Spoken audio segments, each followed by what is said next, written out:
Good afternoon all of you. मैं माधुरी welcome करती हूँ आपका एमडीलो क्लासेस में। आज मैं आपको contract act section 1 and 2 yes interpretation close complete आपको बताने वाली हूँ। ए से लेके जे तक जितनी भी हमारी डेफिनेशंस है कंप्लीट आपको समझाने वाली हूँ। और इससे पहले मैंने कॉन्ट्रैक्ट एक्ट का चैप्टराइजेशन आपको बताया था कि कितने चैप्टर्स हैं, कैसे याद करना है, प्लस मैंने आपको उसका पूरा इंट्रोडक्शन बताया था। नेक्स्ट मैंने आपको बताया था कि जो हम एग्रीमेंट पढ़ते हैं, जो हम कॉन्ट्रैक्ट पढ़ते हैं, उसके कितने टाइप्स हैं, कितने प्रकार हो सकते हैं करार के, कितने प्रकार हो सकते हैं संविदा के, उनको भी मैंने आपको डिटेल से बताया था। आज हम contract act section 1 and 2 complete पढ़ने वाले हैं। आइए स्टार्ट करते हैं। देखिए, सबसे पहले भारतीय संविदा अधिनियम इंडियन कॉन्ट्रैक्ट एक्ट 1872, इसका एक्ट नंबर क्या है याद रखना है अपनों को, एक्ट नंबर 9 ऑफ इंडियन 1872। ठीक है, सबसे पहले हमारा सेक्शन 1 कहता है संक्षिप्त नाम, विस्तार और प्रारंभ। संक्षिप्त नाम क्या है? Indian contract act. मैं शॉर्ट में लिख रही हूँ, आप अपने नोट्स में कंप्लीट में लिखिएगा भारतीय संविदा अधिनियम या इंडियन कॉन्ट्रैक्ट एक्ट 1872। फिर बात करते हैं इसकी एक्सटेंट की। इसका विस्तार कहां पर है? इसका विस्तार होल ऑफ इंडिया पर है, संपूर्ण भारत पर है। फिर बात करते हैं इसकी कमेंसमेंट डेट है। कमेंसमेंट डेट क्या है? ये भारतीय संविदा अधिनियम कब कब से ये चलन में आ गया था? तो 1 सितंबर 1872, 1 सितंबर 1872 से ये भारतीय संविदा अधिनियम हमारे चलन में आ गया था। इसके साथ ही हमें एक डेट याद रखनी पड़ती है, साइन की डेट, जो कि है 25 अप्रैल टू 1872। 25 अप्रैल 1872 को प्रेसिडेंट की इस एक्ट पर कंसेंट मिल चुकी थी और ये एक्ट चलन में कब आ गया था? 1 सितंबर 1872 को। ये तो है हमारा सेक्शन 1। अब बात करते हैं section 2, interpretation close. Interpretation close या परिभाषाएं या निर्वचन खंड। इंटरप्रिटेशन क्लोज या परिभाषाएं हमें उन वर्ड्स की डेफिनेशंस बताता है जो हम पूरे अधिनियम में आगे पढ़ने वाले हैं। तो हम क्या पढ़ रहे हैं? देखो, भारतीय संविदा अधिनियम पढ़ रहे हैं। मतलब कि जब दो पक्षकार किसी बात को करने के लिए सहमत हो जाते हैं, एक पक्षकार ऑफर करता है, दूसरा पक्षकार एक्सेप्ट करता है, एक्सेप्ट करते ही वो वचन बन जाता है, फिर कंसीडरेशन दिया तो वो एग्रीमेंट हो जाता है। तो ये सारी डेफिनेशंस हम अभी सेक्शन 2 में पढ़ने वाले, तो वीडियो में एंड तक बने रहे। देखिए, सबसे पहले हमारे इंटरप्रिटेशन क्लोज की डेफिनेशन आती है ए, प्रस्तावना, जिसको बोलते हैं प्रपोजल, कि मैं चाहती हूं कि सामने वाला पर्सन इस बात पे सहमत हो जाए, तो मैं क्या करती हूँ? उसको ऑफर देती हूँ। अब मैं क्या कर रही हूँ? प्रपोजल कर रही हूँ। या जैसे दूसरा एग्जांपल, कि मैं किसी एक बुक शॉप से इतनी बुक्स लॉ की मंगवाना चाहती हूँ, तो मैं सामने वाले पर्सन को कहती हूँ कि मुझे 5000 रुपीज तक में इतने इतने सब्जेक्ट्स की बुक चाहिए। तो अब मैं उसको बुक वाले को क्या कर रही हूँ? एक प्रपोजल दे रही हूँ। अगर जब बुक वाला मेरे इस प्रपोजल को एक्सेप्ट कर लेगा तो वो चले जाएगा टू बी प्रतिग्रहित में। तो प्रपोजल क्या होता है? जब एक पर्सन अपनी कोई इच्छा दूसरे पर्सन को संज्ञापित करता है। क्या वर्ड लिखा हुआ है? संज्ञापित करना। तो इसका मतलब होता है पेश करना, कि मैं अपनी कोई एक बात सामने वाले पर्सन को पेश कर रही हूं। किस लिए? ताकि मुझे उसकी अनुमति प्राप्त हो जाए, ताकि मुझे उसकी अनुमति प्राप्त हो जाए। तो अब मैं क्या कर रही हूँ? मैं कर रही हूँ प्रस्थापना, प्रपोजल कर रही हूँ। बेरेक्ट पढ़ते हैं, क्या लिखा हुआ है बेरेक्ट में? टू ए प्रपोजल, कि एक व्यक्ति किसी बात को करने के लिए या करने से प्रवृत्त रहने के लिए अपनी रजामंदी किसी अन्य को इस दृष्टि से संज्ञापित करता है कि ऐसा कार्य प्रवृत्ति के प्रति उस अन्य की अनुमति प्राप्त कर सके। तो कहा जाता है कि उस व्यक्ति ने प्रपोजल किया है कि मैं एक बात कुछ करवाना चाहती हूँ या करने से मना कर रही हूँ, तो उस पर्सन को कुछ कह रही हूँ और उसकी अनुमति प्राप्त करती हूँ। तो मैं क्या कर रही हूँ? मैं प्रपोजल कर रही हूँ। तो प्रस्थापना में कार्य, प्रवृत्ति, मैं आपको इसके इंपॉर्टेंट की पॉइंट्स बता रही हूँ, क्या क्या आपको याद रखने चाहिए। कार्य, प्रवृत्ति, रजामंदी या अनुमति, संज्ञापित, ये सारे इसके वर्ड इंपॉर्टेंट है। प्रस्थापना में ये सारे वर्ड इसके इंपॉर्टेंट है। तो जो पर्सन अपनी कोई इच्छा दूसरे पर्सन को संज्ञापित करता है, पेश करता है, किस लिए? ताकि सामने वाले पर्सन की अनुमति प्राप्त कर सके। तो मैं क्या कर रही हूं, यहाँ पर प्रपोजल कर रही हूं। ठीक है, फिर बी डेफिनेशन आती है हमारी प्रतिग्रहित। प्रतिग्रहित, जैसा कि मैंने बताया कि मैं कुछ बात सामने वाले पर्सन को कह रही हूं, तो सामने वाला पर्सन मुझे जब उसकी अनुमति दे देता है या मेरी बात को एक्सेप्ट कर लेता है, तो वो क्या हो जाती है, एक्सेप्टेंस हो जाती है, प्रतिग्रहित हो जाता है। तो मैंने क्या किया, प्रपोजल किया, बुक शॉप वाले ने क्या की, अपनी एक्सेप्टेंस दे दी। तो कहा जाता है कि सामने वाला पर्सन उस बात पर अपनी एक्सेप्टेंस दे रहा है, सहमति प्रकट कर रहा है, तो वो कहा जाता है कि वो प्रतिग्रहित माना हुआ कहा जाता है। पढ़ते हैं डायरेक्ट बी डेफिनेशन। जबकि वह व्यक्ति जिससे प्रस्थापना की जाती है, मैंने प्रस्थापना किससे की, उस बुक शॉप वाले से की, उसके प्रति अपनी अनुमति संज्ञापित करता है। जो प्रपोजल मैंने किया, बुक्स के बारे में किया, तो बुक शॉप मुझे क्या करता है, अपनी अनुमति, अपनी सहमति संज्ञापित करता है, पेश करता है। तब कहा जाता है कि वो प्रस्थापना प्रतिग्रहित हुई मानी जाती है। और जैसे ही ये प्रस्थापना प्रतिग्रहित हो जाती है, तो वो बन जाती है वचन। जैसे ही प्रपोजल एक्सेप्ट हो गया, तो उन दोनों के बीच क्या हो जाता है, वो वचन बन जाता है। मैंने बुक शॉप वाले से बुक्स के लिए प्रपोजल किया, उसने एक्सेप्ट किया, तो हम दोनों के बीच ये क्या हो गया, एक प्रपोजल हो गया। तो जैसे ही प्रस्थापना प्रतिग्रहित हो जाती है, वो बन जाती है वचन, प्रॉमिस। तो 2B में हमें दो डेफिनेशन मिलती है, एक प्रतिग्रहित की और एक प्रॉमिस या वचन की। अब देखो सी डेफिनेशन इस ए और बी से मिलकर ही बनती है। कैसे?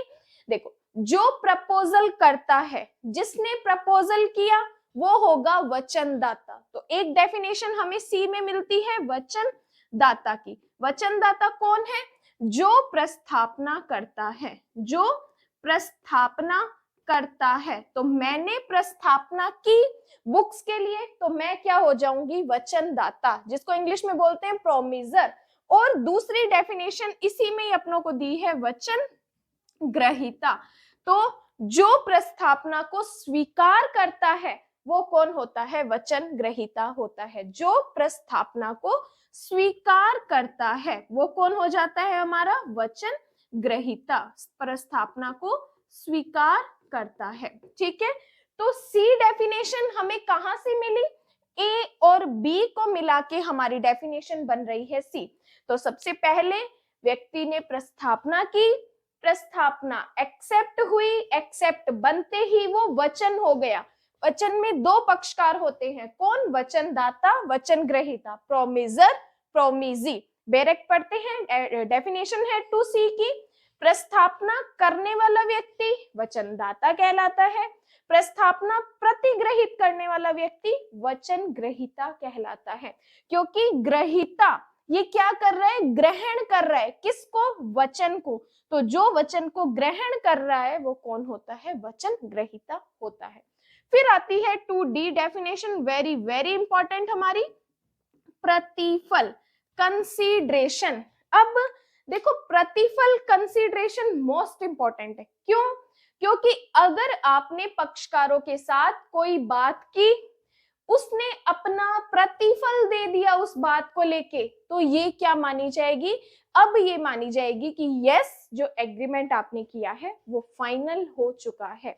तो प्रतिफल मोस्ट इंपॉर्टेंट है। एक एग्जांपल से समझते हैं कि मैंने एक वाई पर्सन को अपनी एक घड़ी 500 रुपए में देने के लिए उसके साथ प्रपोजल किया। मेरे पास एक घड़ी, मैंने एक्स पर्सन को कहा कि मैं ये 500 रुपए में तुम्हें बेचना चाहती हूँ।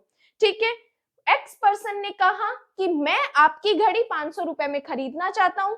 मैंने प्रपोजल किया घड़ी का, सामने वाले ने एक्सेप्ट कर लिया। मैं प्रपोजल जिसने प्रपोजल किया मैं प्रोमिजर, और जो दूसरा पर्सन है वो हो जाएगा प्रोमिजी। क्यों? क्योंकि मेरी प्रस्तावना प्रपोजल सामने वाले पर्सन ने एक्सेप्ट कर ली।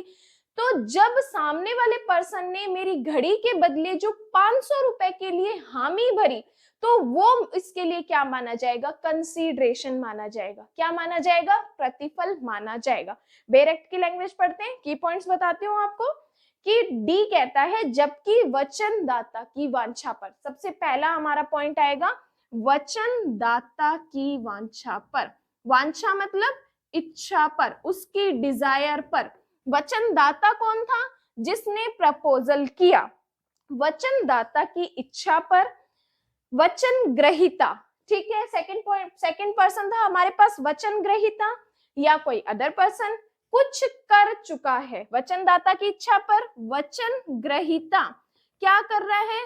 कुछ कर चुका है, कुछ कर चुका है। अगर घड़ी वाला एग्जांपल लूं तो उसने मुझे उस घड़ी के लिए 500 रुपए दे दिए, तो उसने क्या कर दिया? प्रतिफल दे दिया।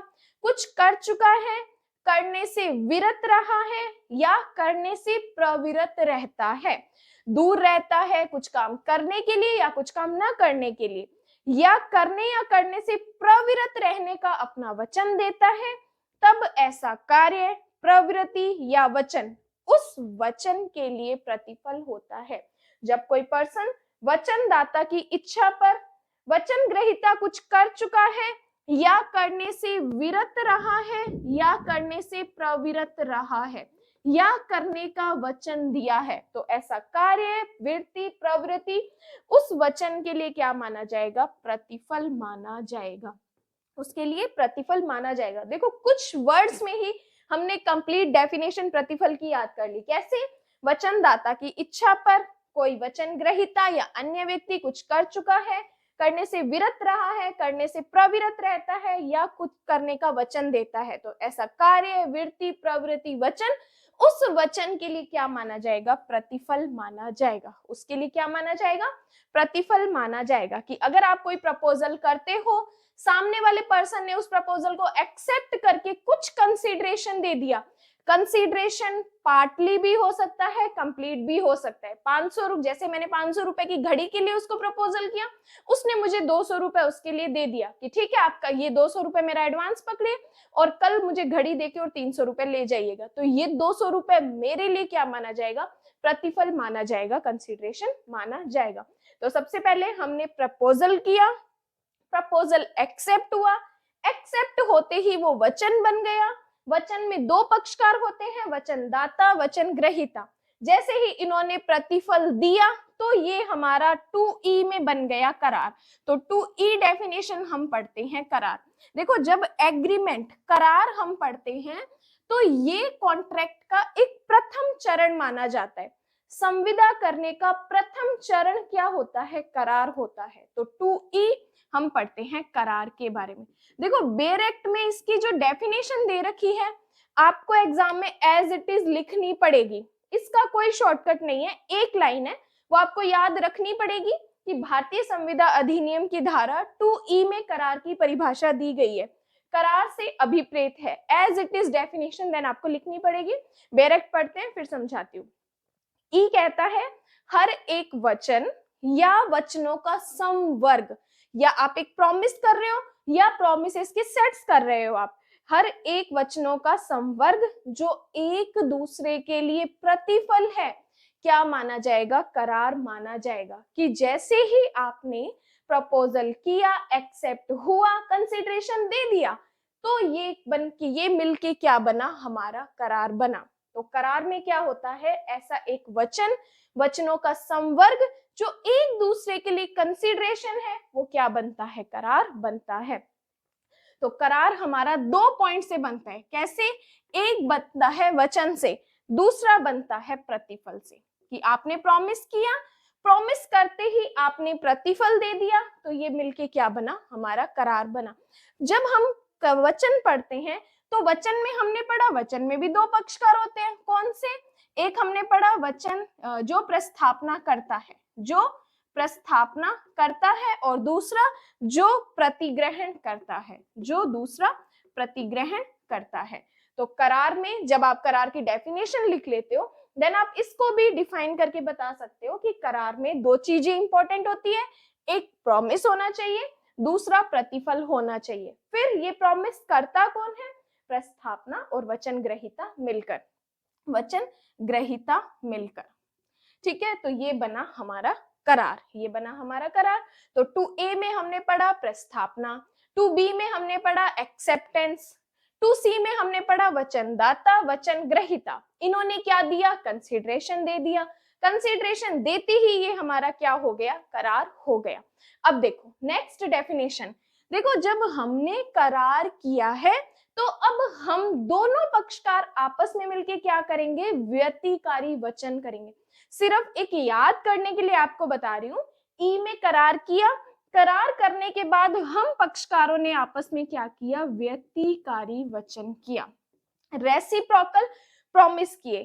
देखो रेसिप्रोकल प्रॉमिस क्या होते हैं कि कोई एक पक्षकार दूसरे पक्षकार की बात को कंप्लीट करने के लिए अपना एक प्रॉमिस देता है, तो वो क्या होता है? व्यतिकारी वचन होता है, रेसिप्रोकल प्रॉमिस होता है। आइए बेरेक्ट का पढ़ते हैं रेसिप्रोकल प्रॉमिस। 2F, वे वचन जो किसने किया? प्रपोजल वाले ने किया, एक्सेप्टेंस वाले ने एक्सेप्ट किया। क्या कहा? वे वचन जो एक दूसरे के लिए या तो प्रतिफल है या प्रतिफल का भाग है, क्या माने जाएंगे? व्यतिकारी वचन कहलाते हैं। कि वे वचन जो एक दूसरे के लिए प्रतिफल है या प्रतिफल का कोई भाग है, तो वो क्या बनते हैं? व्यतिकारी वचन बनते हैं। अब देखो 2E में हमने किया करार, करार करके हमने कुछ एक प्रोमिसेस कर दिए, व्यतिकारी वचन कर दिए। देन आता है 2G। अब देखो इस स्टोरी को आगे कैसे कंटिन्यू करेंगे कि जब हमने आपस में व्यतिकारी वचन किए तो हम उन व्यतिकारी वचन को पूर्णतः पूरा नहीं कर पाए, कंप्लीट तरीके से हम उनको फुलफिल नहीं कर पाए, तो हमने जो एग्रीमेंट किया, जो करार किया, वो हमारा शून्य हो गया, वो हमारा शून्य हो गया। कैसे? कि सबसे पहले हमने प्रस्थापना की, प्रस्थापना एक्सेप्ट हुई, एक्सेप्ट होते ही वचन बन गया, वचन में दो पक्षकार, वचनदाता वचन ग्रहीता, उन्होंने प्रतिफल दिया, तो हमारे बीच हो गया एग्रीमेंट। एग्रीमेंट होने के बाद हमने बाद में कुछ अपने बीच ऐसे प्रोमिसेस कर लिए, उन प्रोमिसेस को हम फुलफिल नहीं कर पाए, पूरा नहीं कर पाए, तो हमारा करार क्या हो गया? शून्य हो गया, शून्य करार हो गया। शून्य करार क्या कहता है कि जो बातें लॉ के द्वारा एनफोर्सेबल नहीं रह जाती, विधित प्रवर्तनीय नहीं रह जाती, वो क्या हो जाती है? शून्य करार हो जाती है। बेरेक भी हमारा यही कहता है 2G, वह करार जो विधित प्रवर्तनीय न हो, क्या हो जाते हैं? शून्य कहलाते हैं। कि आपने जब आपस में कोई बात करने को सहमत हुए, उस बात को आप लॉ के द्वारा एनफोर्स नहीं करवा सकते, तो वो बात क्या हो जाएगी? वो एग्रीमेंट क्या हो जाएगा? हमारा वॉइड एग्रीमेंट हो जाएगा, शून्य, अर्थात वो एग्रीमेंट, वो बात हमारी जीरो हो जाएगी, तो वो कहलाते हैं शून्य करार। तो 2G शून्य करार। अब जो हमने पहले एग्रीमेंट किया, वो एग्रीमेंट तो शून्य हो गया, तो अब क्या घर पे बैठे रहेंगे आराम से? नहीं, हम फिर से एक नया स्टेप उठाएंगे, वो क्या होगा? संविदा। अब हम क्या करेंगे? कॉन्ट्रैक्ट करेंगे। अब हम क्या करेंगे? संविदा करेंगे, क्योंकि हमारा पहले जो एग्रीमेंट हुआ वो एग्रीमेंट तो वॉइड हो गया। अब हम फिर से क्या करेंगे? संविदा करेंगे, कॉन्ट्रैक्ट करेंगे। तो संविदा क्या होती है? जो करार विधित प्रवर्तनीय होते हैं वो क्या कहलाते हैं? संविदा कहलाते हैं। जो एग्रीमेंट 2H में कहा है, वह करार जो आपने पहले किए, अगर वो लॉ के द्वारा एनफोर्सेबल है तो वो कॉन्ट्रैक्ट बन जाते हैं। क्योंकि जब भी कॉन्ट्रैक्ट करते हैं तो कॉन्ट्रैक्ट की फर्स्ट स्टेज क्या होती है? सबसे पहले हमें क्या करना पड़ता है? हमें पहले एग्रीमेंट करना पड़ता है। एग्रीमेंट में कंसिडरेशन दिया, देन वो हमारा हो जाता है कॉन्ट्रैक्ट। तो जो बात हम लॉ के द्वारा एनफोर्स करवा सकते हैं कि जो पक्षकार ने, जिस पक्षकार के साथ मैंने कोई बात की, वो पक्षकार उस बात को बाद में करने से मुकर जाता है, तो मैं अब उसके अगेंस्ट केस करवा सकती हूँ। क्यों? क्योंकि जो बात हमने आपस में की, करने के लिए वो पक्षकार उससे पीछे हट रहा है, तो मैं अब उसके अगेंस्ट केस करवा के उस बात को फुलफिल करवा सकती हूँ। तो संविदा जो करार विधित प्रवर्तनीय होते हैं वो क्या कहलाते हैं, संविदा कहलाते हैं। अब बात आती है कि मैडम ये वर्ड्स हमें याद नहीं रहते। याद इसलिए नहीं रहते क्योंकि हम बार बार रिवाइज नहीं करते। ये डेफिनेशन जो सेक्शन 2 जो मैं आपको पढ़ा रही हूँ, उस डेफिनेशन को आप दिन में 4 बार रिवाइज करो, सुबह शाम दिन रात 4 बार रिवाइज करोगे तो डेफिनेशन आपको ऑटोमेटिक याद होने लग जाएगी। देन वो वर्ड्स भी आपको याद होने लग जाएंगे, क्योंकि जब हम जुडिशरी के एग्जाम में बैठते हैं तो एग्जामिनर हमसे चाहता है कि हम बेरेक्ट की लैंग्वेज लिखें।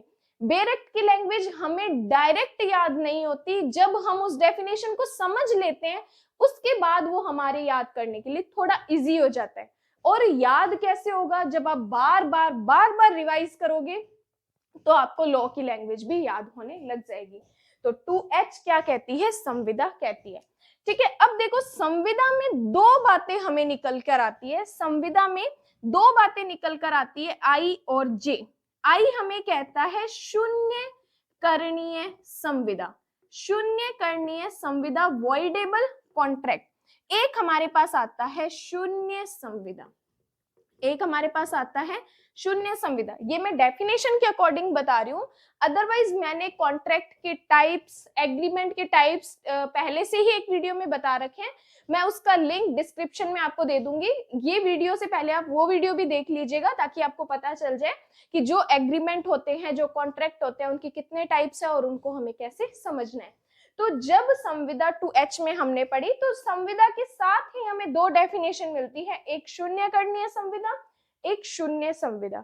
देखो शून्य करणीय संविदा क्या होती है कि जब जो पीड़ित पक्षकार होता है, ये शून्य करणीय संविदा उस पर लागू करती है कि वो पीड़ित पक्षकार चाहे तो उस संविदा को आगे कंटिन्यू करे, या अगर वो कंटिन्यू नहीं करना चाहता तो उस बात को वो वॉइड भी डिक्लेयर कर सकता है। क्या कहा मैंने, शून्य करणीय संविदा में जो पीड़ित पक्षकार होता है, विक्टिम पार्टी होती है, उसके पास ऑप्शन होता है कि जो बात आपने की, क्या उस बात को आप आगे कंटिन्यू रखना चाहते हो या उसको शून्य घोषित करना चाहते हो। तो वॉइडेबल में ये दो बातें आपको याद रखनी है। आइए पढ़ते हैं बेरेक्ट 2I।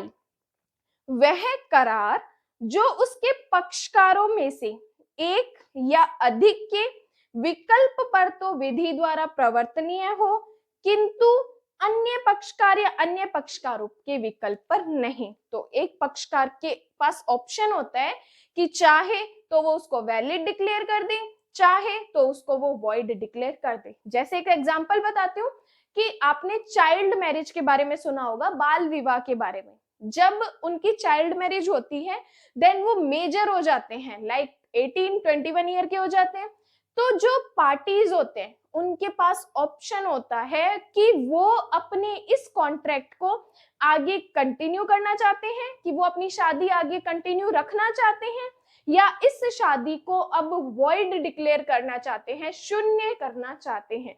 तो उनके पास ऑप्शन होता है। ऑप्शन क्या होता है उनके पास, वॉइडेबल कॉन्ट्रैक्ट का होता है, शून्य करणीय संविदा का होता है। बात यही याद रखनी है कि पार्टीज के पास ऑप्शन होता है कि चाहे तो उसको वॉइड कर दे, चाहे तो उसको वैलिड डिक्लेयर कर दे।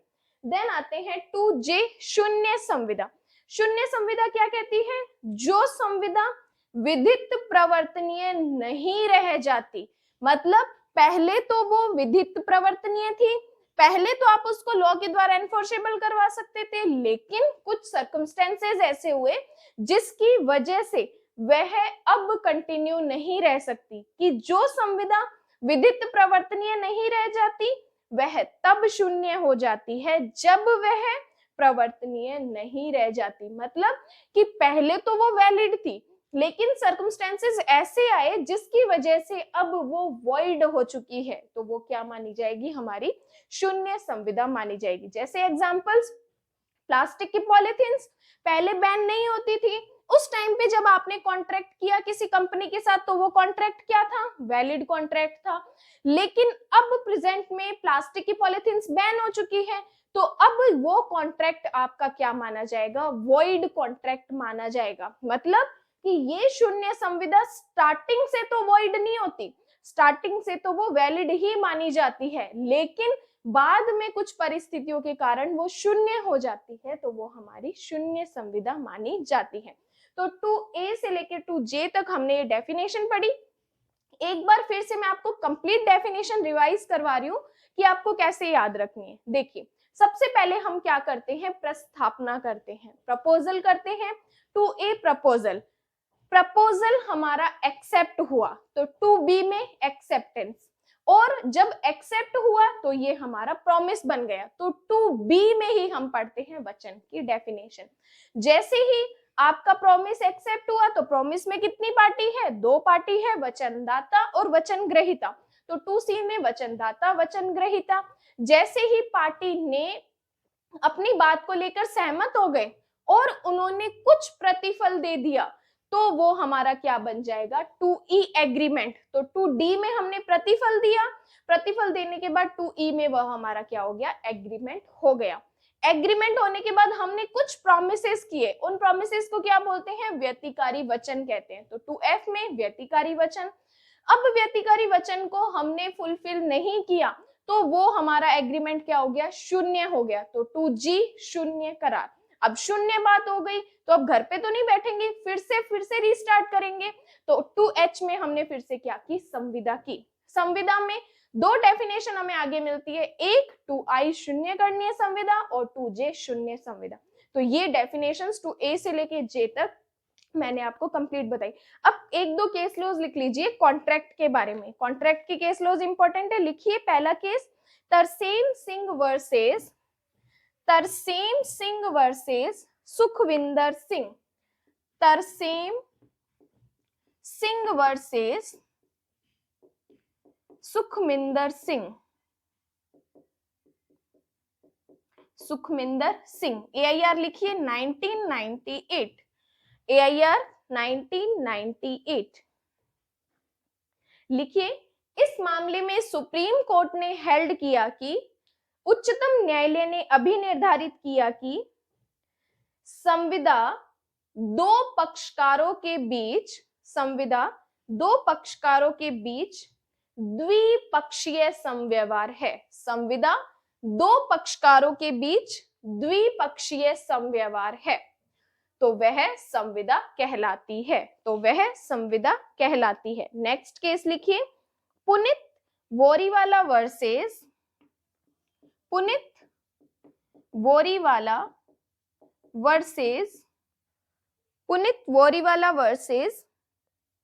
सुबा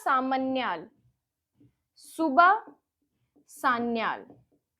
इसकी भी AIR है 1998। 1998 दोनों केस है। अगर फास्ट लग रहा है तो एक बार वीडियो पॉज करके फिर से लिख लीजिए।